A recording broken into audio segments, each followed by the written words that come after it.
शांत हो जाओ, मन के वेग को सह जाओ। क्रोध वेगम, महाप्रभु कह रहे हैं कुत्सितवाद विकार ही, समस्त विकारों में प्रधान विकार होता है काम। काम से ही क्रोध का प्रादुर्भाव होता है। क्रोध एक वृत्ति है जो आने जाने वाली, स्थायी कोई नहीं है। जिस समय आपके अंदर क्रोध आए उस समय मौन होकर हट जाइए वहां से, तुरंत जाकर थोड़ा ठंडा पानी पिए, प्रभु के चरणारविंद की तरफ अपनी वृत्ति को ले जाने की कोशिश कीजिए। उस व्यक्ति से चिंतन हटाइए जिससे क्रोध आ रहा है, उस व्यक्ति की उस क्रिया से चिंतन हटाइए जिससे क्रोध आ रहा है, हट जाइए। ये क्रोध का वेग अगर आता रहा तो भजन करने पर भी अनुभव नहीं हो पाएगा। एक बार अच्छे से क्रोध आ जाए, अंदर हृदय जल जाए, तो 1 महीने भजन के प्रभाव को रोक देता है पूज्य बाबा के उसमें। फिर आप अगर 12 बार साल में आ गया तो क्या अनुभव में आ गया। इसीलिए 20-20, 50-50 वर्ष हो रहे हैं, कुछ अनुभव में नहीं आ रहा। बहुत सावधान। क्रोध हमारा नाश करता है, किसी और का नहीं। हमारे भजन का, हमारे हृदय के आनंद का, हमारी वृत्ति का बड़ा हल्का स्वरूप हो जाता है क्रोधी पुरुष का। इसलिए क्रोध को सहना है, उसके वेग को सहना है। वाणी के वेग, मन के वेग और क्रोध के। अगर क्रोध के वेग को सह गए तो अगला है हिंसा का वेग, वो अपने आप सह जाओगे, क्योंकि क्रोध से ही हिंसा होती है। हिंसा का वेग, वाणी के द्वारा बहुत हिंसा होती है। ऐसे कठोर वचन बोल दिए जाते हैं जो हृदय को चुभते रहते हैं।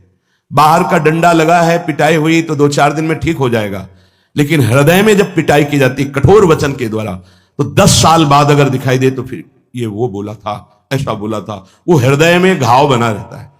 वाणी का हिंसात्मक स्वरूप प्रायः क्रोधी जनों में ही पाया जाता है। अगर क्रोध वेग को सह गए तो वाणी के द्वारा हिंसा नहीं होगी, और मन के द्वारा मलिन हृदय में हिंसा का भाव होता है कि चलो हम वैष्णव में मारेंगे तो नहीं, पीटेंगे तो नहीं आपको, लेकिन भगवान तुम्हारा नाश करेंगे, भगवान बहुत जल्दी, ऐसा भाव मन में, ये भी हिंसा है। शरीर के द्वारा तो ना वाणी के द्वारा, ना मन के द्वारा, ना शरीर के द्वारा। क्यों? उसके हृदय में भगवान बैठे हैं, हमको उनको रिझाना है, हमें निर्दोष होकर भगवत प्राप्ति करनी है। ये हजारों दोषों की पंक्तियां यहां हैं। कोई कह दे हम निर्दोष हैं, हमें लगता है कि यही सबसे बड़ा दोष है। नहीं तो अंदर देखा जाए ना तो क्रम क्रम से धीरे धीरे निर्दोष हुआ जा रहा है प्रभु की कृपा से। कोई जन्म से निर्दोष नहीं होता, वो तो अवतार होते हैं भगवान के। एक पद में था, शरण जिसको ले ली हृदय से लगा, और विषय पंख से धीरे धीरे, क्रमशः विषय पंख से धीरे धीरे उसको हटाया। हित जो महाराज जी के लिए आया, हमारे हृदय को धीरे धीरे निर्विषय किया जा रहा है। और सहत सहत बाढ़े भगत ग्रहतन गुरु हितगार, इन दोनों का मिलान कर धीरे धीरे सहाते सहाते हमें निर्विषय किया जा रहा है। आचार्य चरण, इष्ट देव, गुरुदेव कर रहे हैं। हमको राजी रहना है। जैसी परिस्थिति है, जैसी भी हमें गुरुदेव रख रहे हैं, इष्ट देव रख रहे हैं, हमें राजी रहना है। इससे क्या होगा कि हमारे अंदर क्रोध नहीं आएगा, गुस्सा नहीं आएगा। नहीं, ये इतना बेईमान मन है कि इष्ट देव पे भी गुस्सा कर सकता है, ये आचार्य पे भी गुस्सा कर सकता है, ये परम कृपालु गुरुदेव पर भी गुस्सा कर सकता है। क्रोध वेग से गए तो वाणी और मन और शरीर के द्वारा जो हिंसा का वेग है उससे बच जाएंगे। फिर कह रहे हैं उदर वेगम, उदर वेग भूख। आप लोगों को तो हमें लगता है कि इस वेग को सहना ही नहीं पड़ता। ये जो विरक्त गंगा किनारे घूमने वाले हैं, इनको ज्यादा इस वेग को सहना पड़ता था, क्योंकि प्रायः कभी ऐसे शाम के समय पहुंचना होता, जब आप गंगा किनारे नहीं रुक सकते तो आश्रम, अब वहां पूछ लिया तो पूछ लिया, नहीं पूछ लिया तो राधे श्याम पड़े। अगर कोई मंदिर मिल गया तो हम आश्रम आदि कोई खोजना ही नहीं, गांव में तो जाना ही नहीं है, क्योंकि नवीन अवस्था में कभी गांव में भिक्षा भी नहीं मांगी। आकाश वृत्ति का ही आश्रय लिया जो शास्त्र सम्मत। गांव में कभी पूरे जीवन में किसी गांव में किसी एक रात्रि किसी घर में कभी शयन नहीं। गांव के किनारे मंदिर मिला या कोई आश्रम संत जनों का, तो वहां भूख के वेग को जो सह जाए तो भजन में बहुत रुचि हो जाती है, क्योंकि भजन से चित्त हटेगा तो भूख व्याकुल करेगी, और उसकी व्याकुलता से बचना है तो भजन में लगना पड़ेगा।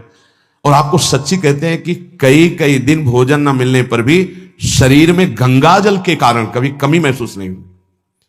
जो दूध में पावर है उससे अधिक सामग्री गंगा जल में है।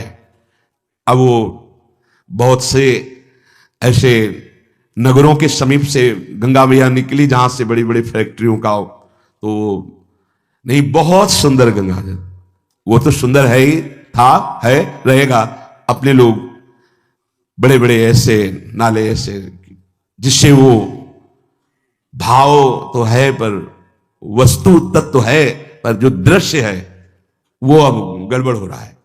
ऐसे यही बड़ा नाला गिर रहा है सामने जाके, अब वहां ऐसे रज लेके ऐसे लगाओ तो दुर्गंध युक्त निकलेगी, क्योंकि वो ऐसे देखो तो ऐसे पदार्थ बहते नजर आ रहे कि अब ये दुर्भाग्य ही है समय का कि परम पावन गंगा यमुना जैसी नदियां जहां स्नान आचमन और भरपेट जल पीकर परम पवित्र भगवदानंद में डूबा जाता था, वो भी सौभाग्य छिन रहा है। तो अगर सब सुविधा है तो भी हफ्ते 10 दिन में एक बार इस वेग को सहना तो सीखे। कस के भूख लगे और आज नहीं पाएंगे। एक दिन किसी व्रत का अनुष्ठान करने के लिए हम नहीं कह रहे, लेकिन इस वेग का आनंद तो लीजिए ना कभी। एक टाइम का छोड़ दीजिए, एक दिन केवल हफ्ते में सुबह थोड़ा ले लिया, बस अगले सुबह लेंगे थोड़ा, तो आपकी दिनचर्या नहीं बाधित होगी। आपको तो मिल रहा है ना, मिल ही नहीं रहा था। जो उदर वेग है, भूख में भजन का एक तार जुड़ता है, ये देखा है। क्योंकि ना तो नींद आएगी और ना कहीं और कोई प्रपंच की गुंजाइश है, क्योंकि उदर वेग जब भूख से व्याकुल जी होता है तो बचने के लिए एक ही उपाय है, केवल भगवत चिंतन। हटो उसके चिंतन से। ये पूर्व के संतों ने बहुत कष्ट पूर्वक भजन करके जो लाभ प्राप्त किया है वो आप लोगों को सहज में मिल। कभी कभी अपने को इससे परिपक्व करना चाहिए। जैसे शास्त्रीय पद्धति में महीना में 2 तो व्रत ही हैं, 15 दिन में एक एकादशी, 15 दिन में एक एकादशी। वो इसीलिए रखा गया है सार्वजनिक रूप से कि वो संयम को ना कर पाए तो 15 दिन में एक दिन संयम पूर्वक पवित्र भजन। अपने लोग जानबूझकर हफ्ते में एक टाइम छोड़ दें या एक दिन कभी ऐसे, तो उदर वेग को सहते हुए भजन। उदर वेग देख लो, उदर वेग को सहने के लिए तो अगला जो बात कह रहे हैं वो अपने आप सह जाओगे। जैसे क्रोध वेग को सह गए तो हिंसा वेग पर आप शासन कर लेंगे, ऐसे उदर वेग को सह गए तो उपस्थ वेग को सह जाएंगे। उपस्थ वेग कहते हैं जनेन्द्री के कामोपभोग को। जब पेट में भरपेट भोजन ही नहीं है ना तो और कुछ चिंतन ही नहीं रहा। यौवन अवस्था जवानी ऐसे भगवान ने काटी है कि याद ही नहीं रहा कि संसार का कोई सुख होता है। भाई एक लक्ष्य ब्रह्माकार वृत्ति कैसे कैसे तत्वबोध हो, बस कठिन से कठिन जहां वैराग्य की भूमिका वहां कूद जाना, उसी में स्थिति में आने की कोशिश करना, देह राग का त्याग करना, ये युद्ध चल रहा था। बड़ी कृपा है। उपस्थ वेग, इसका जनेन्द्री का वेग आता है। जो स्कूल में आदतें जिनकी गंदी हो गई बच्चों की, फिर आगे वो संयम में, उनको बहुत बाधा है। कई ऐसी क्रियाओं से वो जानकारियां रख लेते हैं कि जो अपना सर्वनाश करने के लिए पर्याप्त है। उपस्थ का जब वेग आए तो सहने की सामर्थ्य उसी की आएगी जो उदर वेग को सह जाता है। पक्का। किसी उपासक को देखा बहुत शरीर कृश हो रहा है तो पूछा क्यों, भोजन क्यों नहीं करते, आप ऐसे कैसे हो रहे हैं, पहले तो आप ऐसे नहीं थे, आप तो पहले बहुत स्वस्थ थे, फिर क्यों, कहा ऐसे ही नहीं, बताइए क्या, ज्यादा आवश्यकता नहीं है, जीने के लिए बस प्राण पोषण के लिए डाल लेते हैं, क्योंकि जो शांति चाहिए वो तो इतने से ही मिलेगी ना। बहुत सुंदर, बहुत प्रसन्नता है। ठीक है, ठीक चल रहे हो आप, पर इतना पाते रहो कि सीढ़ियां चढ़ उतर ले, इतना पाते रहो कि आपका शरीर काम करे। वो कहा हृदय में बहुत प्रसन्नता है, बहुत सुंदर। संयम में अपने आप को ले आना ये महात्मा का लक्षण होता है, चाहे स्त्री शरीर हो चाहे पुरुष शरीर हो। धन्याति धन्य।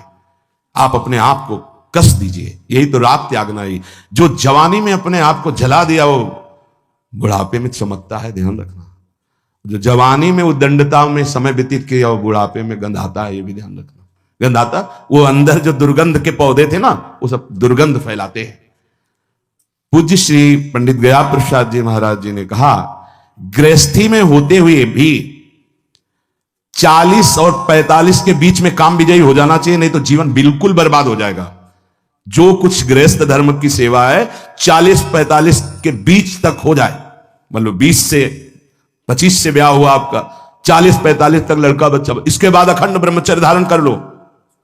40-45 से संयम में हो जाओ तो तुम्हारा जीवन सार्थक हो जाएगा। पूज्य पंडित व्यास प्रसाद जी महाराज। बहुत जरूरी है उपस्थ जनेन्द्री के वेग को सहना, पर हर वेग अपने आप में बहुत कठिन है, पर एक दूसरे से इसका तारतम्य है। यदि उदर वेग रसेंद्री को आप शासन में ले लिए तो जनेन्द्री को आप शासन में ले लेंगे, और अगर रसेंद्री को शासन में ले लिया तो जनेन्द्री को शासन में ले सके असंभव, पक्का। और जनेन्द्री रसेंद्री के सब खिलवाड़ चल रहे तो परमार्थ और भगवत प्रेम प्राप्ति तो सब अभ्यास जिनका भगवदाकार हो गया है वो विषयान ग्रहणंत मुंचंत हुआ। जब इंद्रियों पर शासन बाबा ने अपने किया तो 24 घंटे में एक कवल पाते थे, एक कवल। आश्चर्य होता है, ऐसे सामने दाल रोटी सान ली गई और एक कवल जितना बाबा सिद्धासन पद्मासन का से। और जब भगवदानंद ब्रह्मानंद में 70 घरों में एक दिन में भिक्षा में जाते थे, एक दिन भिक्षा। अब वहां गए तो एक कवल तो पाया ना, तो 70 कवल हो गए। विषयान ग्रहणंत मुंचंत हुआ, कोई फर्क नहीं पड़ा। पर हम क्या होता है कि स्थिति होती नहीं तो सिद्धों की नकल करने लगते नहीं। पहले हम साधक हैं, पहले हमारी इन वेगों पर विजय प्राप्त करने की वृत्ति आनी चाहिए। वाणी का वेग, मन का वेग, क्रोध का वेग, हिंसा का वेग, उदर का वेग और जनेन्द्री का वेग, एतान वेगान सहते यस्तु विद्वान, वही शास्त्रों के रहस्य को जानने वाला परमार्थी है जो इतने वेगों को सह जाए। निंदा चास्य हृदयम नोपहन्यात्, इसके बाद जब उसकी निंदा हो तो उस पर कोई फर्क नहीं पड़ना चाहिए। इसके बाद जो इन सब वेगों को सह गया, अब उसकी निंदा हो रही, कोई निंदा कर रहा है तो उसको आनंद पूर्वक सह जाए। ऐसा क्यों कहा? इसके बाद अगर दोष है, निंदा हो रही, तब तो संभालना ही, ये गलती हो गई आपसे। जब आप दोष रहित है फिर निंदा हो रही तो आनंद पूर्वक आपको उसका विरोध नहीं करना, सहना है। क्योंकि ये सहना बिल्कुल भगवत साक्षात्कार के नजदीक ले जाएगा।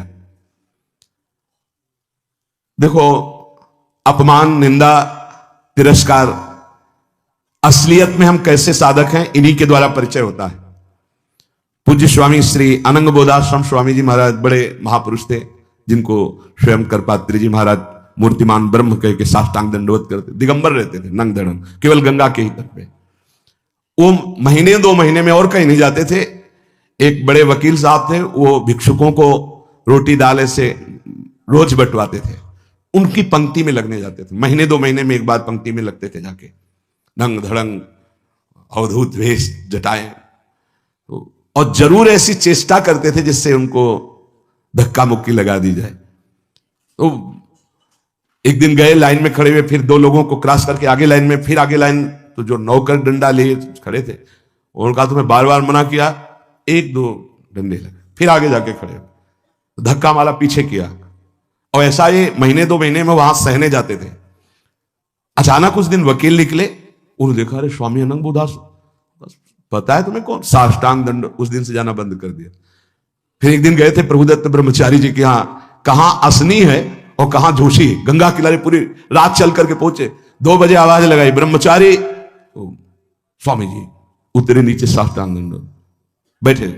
उनका स्वामी जी 2 बजे रात, बोले हाँ ऐसे मना है, आगे कुछ खाओगे पियाओगे?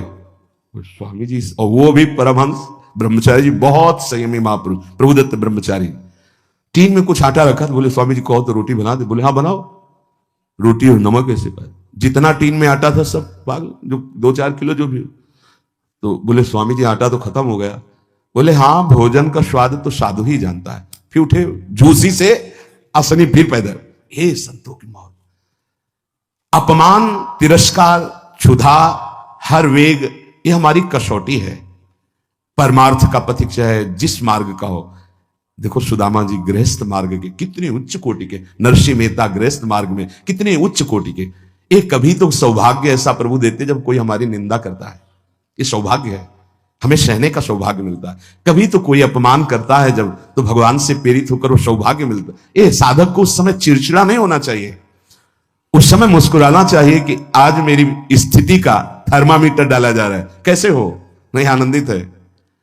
पर देख लो, प्रशंसा होगी तो चेहरा खिला हुआ गुलाब के फूल की तरह मिलेगा, और निंदा होगी तो ऐसे होगा।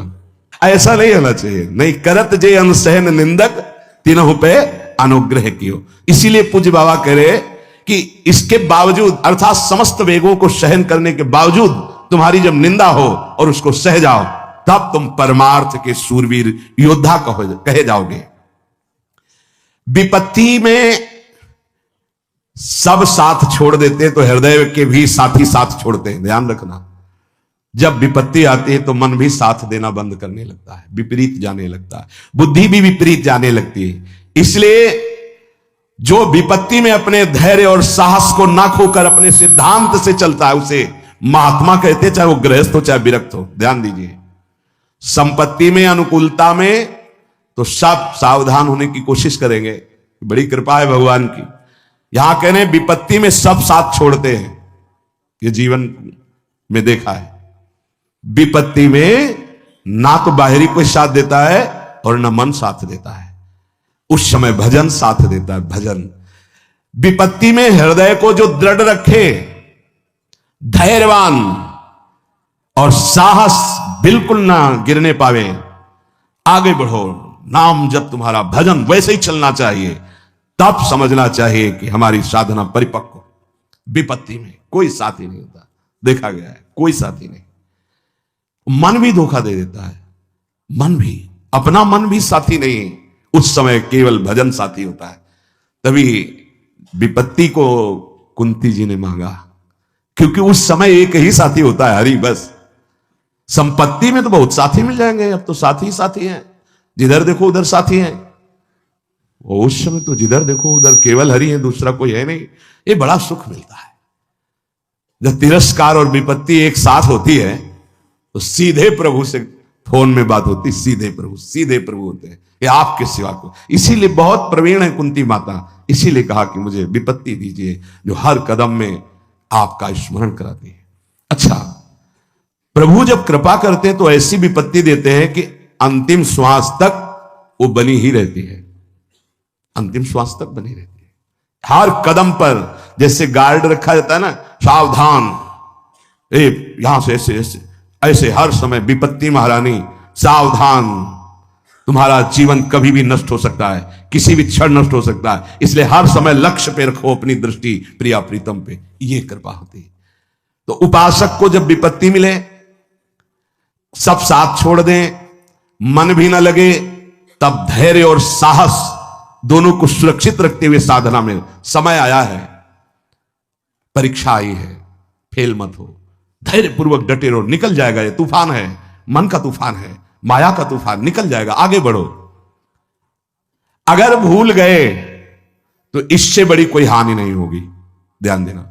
साहानिस्तन महच्छिद्रम सा चांद्र जड़ मूढ़ता यन्मुहूर्तम क्षणार्धम वा वासुदेवम न चिंतित। अय उपासक, वो मुहूर्त, वो आधा क्षण जिसमें आप अपने प्रभु को भूल गए, किसी भी प्रकार से अपमान को देखकर, निंदा को सुनकर, विपत्ति के चक्कर, सबसे बड़ी हानि हो जाएगी। आधे क्षण के लिए भी प्रभु को नहीं भूलना।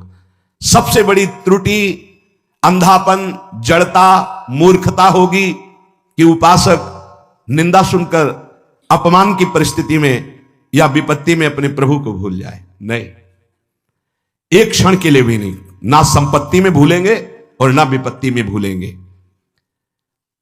जो उपासक है वो ममता शून्य होता है, इसलिए उसका भजन नहीं रुक सकता। न शरीर पे ममता है, न किसी संबंधी पे ममता है, तो विपत्ति किस पे आएगी? इन शरीरों पर ही तो आती है। विपत्ति किस पे आएगी? संबंधों पर ही तो आएगी। तो उसका भजन क्यों नहीं रुकता? क्योंकि ममता शून्य है। इसीलिए इस ममता पर प्रहार गुरुदेव करते हैं, आचार्य शास्त्र करते हैं, ममता शून्य बनो, अपनी ममता केवल प्रियालाल से।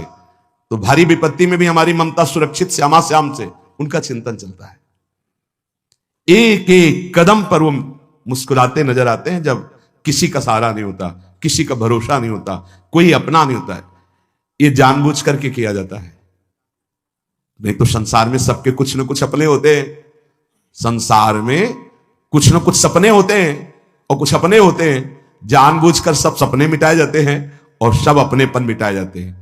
हमारा स्वप्न भी प्रभु होते, कल्पना, भावना, चाहत, गति जो हमारे प्रभु होते हैं, हमारा अपनापन भी प्रभु से होता है। अब व्यवहार में सब अपने हैं। अब देख लो, पहले एक बार अपनापन हटाया, ममता हटाई, प्रभु के चरणों में रखी, इसके बाद अब सबसे प्रभु भाव से नाते नेह राम के मन, अब कोई फर्क नहीं। पर अभी ममता से समता में नहीं पहुंचे, इसलिए ममता हटानी है। एक बार हटाओ अपने शरीर से, अपने संबंध से, अपने इंद्रियों के भोगों से ममता हटाकर श्री जी के चरणों में। एक अहमता ममता ये जग में है दुखदाई, ये जब श्री जी की ओर लगे तो होत परम सुखदाई। उपासक को क्यों विघ्न नहीं पड़ता भजन में? क्योंकि उसकी कहीं ममता ही नहीं होती। अब वो पधार गए, तो मृत्यु लोक है, जाना ही है, राधा राधा राधा। बलराम ब्रजवासी बताते कि उनके बगल में एक गृहस्थ भक्त थे, तो उनका पुत्र मथुरा गया तो एक्सीडेंट से पधार गया, और उनके 4 घंटे जप का नियम था, तो 2 घंटे हुए थे, वो जप रहे थे। सूचना है कि आपके पुत्र का एक्सीडेंट हो गया और ऐसा ऐसा, तो उनका है या पधार गया? बोले पधार गया। बोले जब पधार ही गया तो आगे का कार्य आप लोग देखो, 2 घंटा रह गया, पूरा जप हो जाने पर ही हम उठेंगे।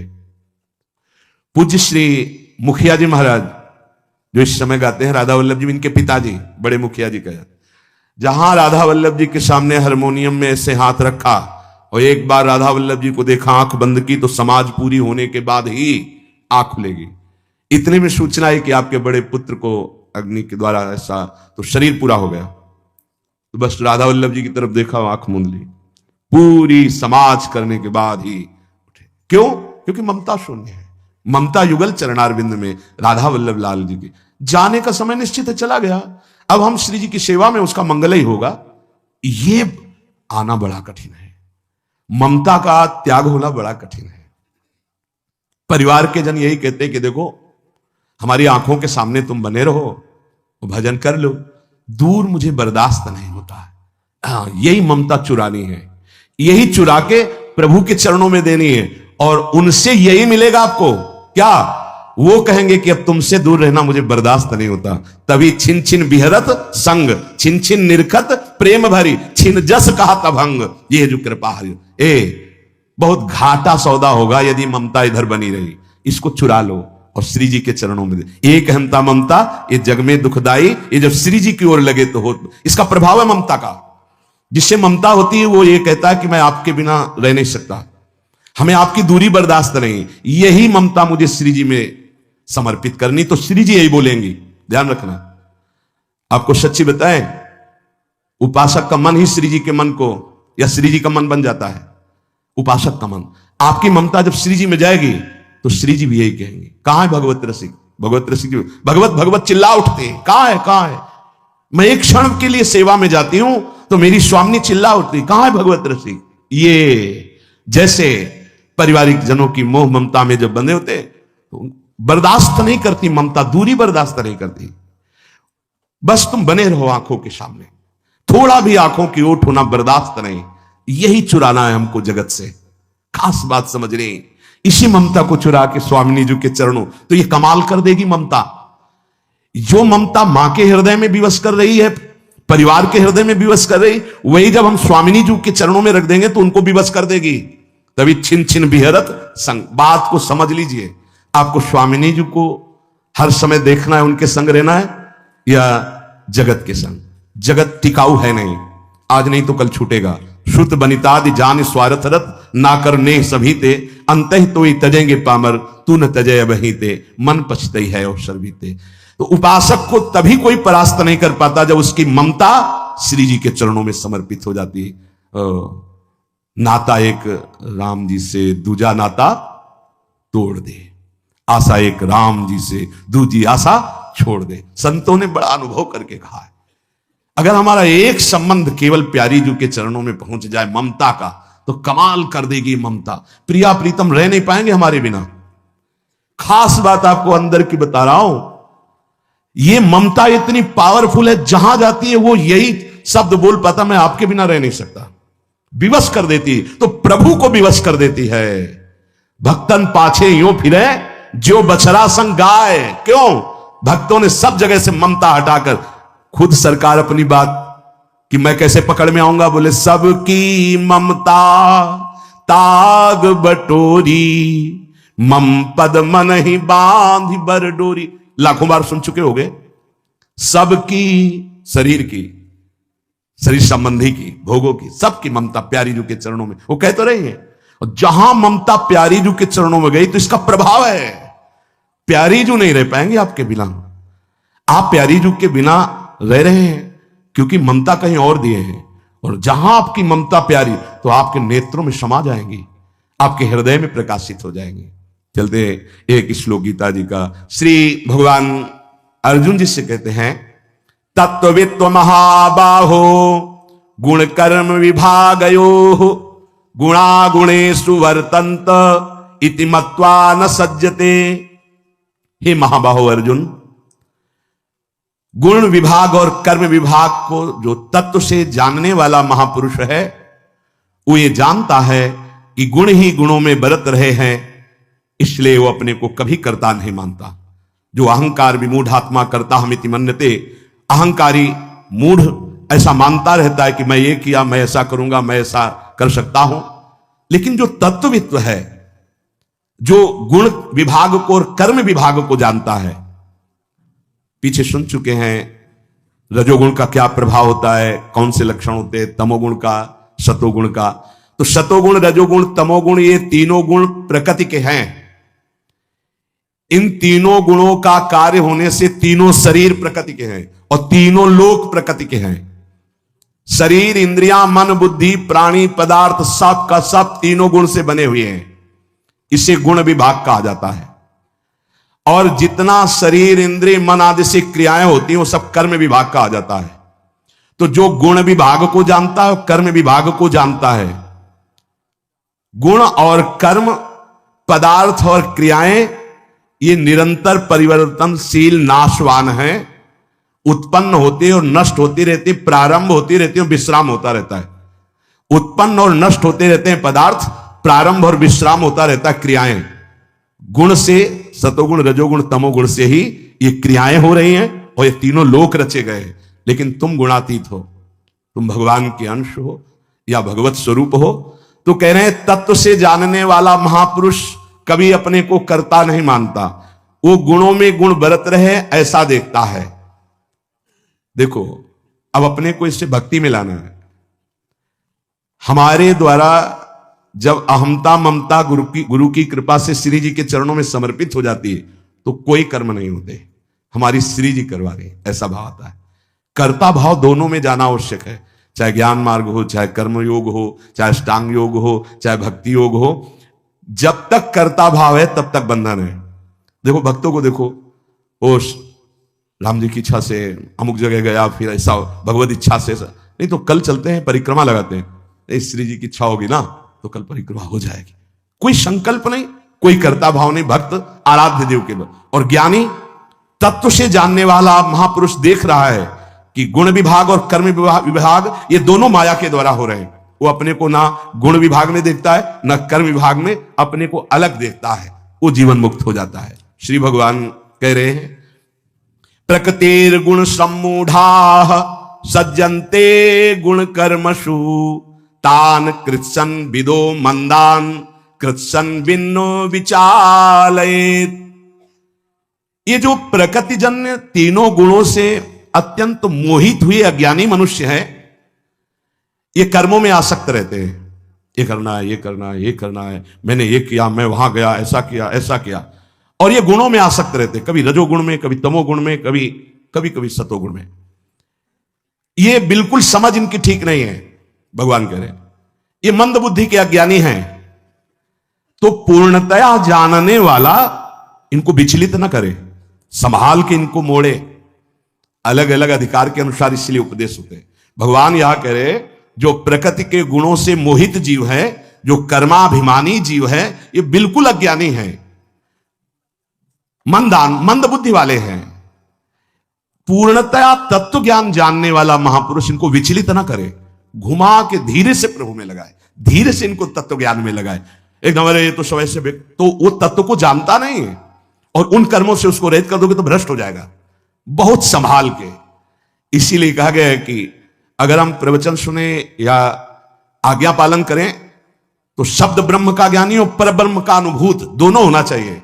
शब्द ब्रह्म वेदों का ज्ञान, शास्त्रों का, और परब्रह्म तत्व ज्ञान दोनों होना चाहिए। अगर वो अरे ये जो तुम सब कर रहे हो मिथ्या है, तो सत्य को जानता नहीं, क्रियाओं में लगा, उससे विचलित कर दिया, होगा क्या? तो घुमा के धीरे से उसे भगवत मार्ग में लगावे, उसे विचलित ना करे। मयि सर्वाणि कर्माणि सन्न्यस्याध्यात्म चेतसा निराशिर निर्ममो भूत्वा युद्धस्व विगत ज्वरः। अध्यात्म चेतसा, जिनकी बुद्धि में आत्म प्रकाश हो गया है, ज्ञान, वो संपूर्ण कर्तव्य कर्मों को मेरे में अर्पित कर देते हैं। बहुत जोर की बात। जिनकी बुद्धि में अध्यात्म चेतसा, अध्यात्म ज्ञान प्रकाशित हो जाता है, वो संपूर्ण कर्मों को मेरे में अर्पित कर देते हैं। मयि सर्वाणि कर्माणि सन्न्यस्याध्यात्म चेतसा, जिनकी बुद्धि पवित्र हो गई है, वो अपना हर कर्म भगवान को समर्पित करते हैं। और भगवान को समर्पित किया हुआ कर्म अनंत गुना फल देने वाला होता है। तो अगर पाप समर्पित किए तो अनंत गुना दंड मिलेगा, इसलिए पाप कर्म नहीं। भक्त के द्वारा समर्पण कर्म जिसके होते हैं, पाप कर्म नहीं। पाप कर्म ना तो करना चाहिए, भूल से हो जाए तो उसका प्रायश्चित कर लेना चाहिए। ये दो कभी बकाया नहीं रखने चाहिए, एक तो ऋण किसी का और दूसरा पाप। इनको तत्काल हटाना चाहिए, तत्काल। जैसे आपने किसी के पैसे ले लिया या किसी का कुछ ले लिया और आपने वापस नहीं किया, तो मात्र उसके लिए आपको जन्म लेना पड़ेगा, ध्यान रखना। यहां से किसी का कर्जा लेके मत मरना। यह मत सोचना कि अब हम उसको खा पी लिए, खत्म कर दिए, अब क्या देना, मांग मांग के वो भी थक गया। नहीं नहीं, आना पड़ेगा आपको देने। दो चीजें बहुत सावधानी से, ना तो पाप रहने पावे ना कर्जा रहने पावे। ऋण, ऋण और पाप ये बढ़ते रहते हैं। जैसे यहां ब्याज बढ़ता है ना, ऐसे ही तुम्हारा ऋण ब्याज सहित तुम्हें उसको देना पड़ेगा, आके देना पड़ेगा। ऐसी योनियों में जन्म होकर के तुम्हें वहां जाना पड़ेगा कि उसको उतना लाभ देना पड़ेगा। और पाप वो बढ़ता चला जाएगा यदि प्रायश्चित नहीं करोगे। आपको पता चला मेरे से पाप हो गया, गुरुजनों से, संत जनों के द्वारा उसको सामने रखो, मेरे से पाप हो गया, इसका प्रायश्चित। और नहीं, जो भक्तजन है उनका प्रायश्चित तो तुरंत हो जाता है। हृदय इतना जलता है कि मेरे से गलती हो गई, और नाम जब तो प्रायश्चित हो। ना पाप और ना ऋण, ये दो नहीं रखना चाहिए। अगर पाप कर्म करेंगे तो भगवत समर्पित कर्म कैसे करेंगे? मयि सर्वाणि कर्माणि, जो विवेकवती बुद्धि है, जो अध्यात्मवती बुद्धि है, वो सारे कर्म भागवतिक शास्त्र प्रमाणित करेगी और भगवत अर्पित कर्म होंगे। जब मेरे अर्पित कर्म होने लगते हैं तो उनकी कामना का नाश हो जाता है, और जब उनकी कामनाओं का नाश होता है तो ममता मेरे में आ जाती है। निराशीर निर्ममो भूत्वा, कहीं ममता नहीं रह जाती, कहीं कोई आशा नहीं रह जाती। तो भगवान कह रहे कि वो संताप रहित हो जाते हैं, कोई भी दुख उनके हृदय को नहीं छूता, और वो अपने परम कर्तव्य में स्थित होकर मेरे को प्राप्त होते हैं।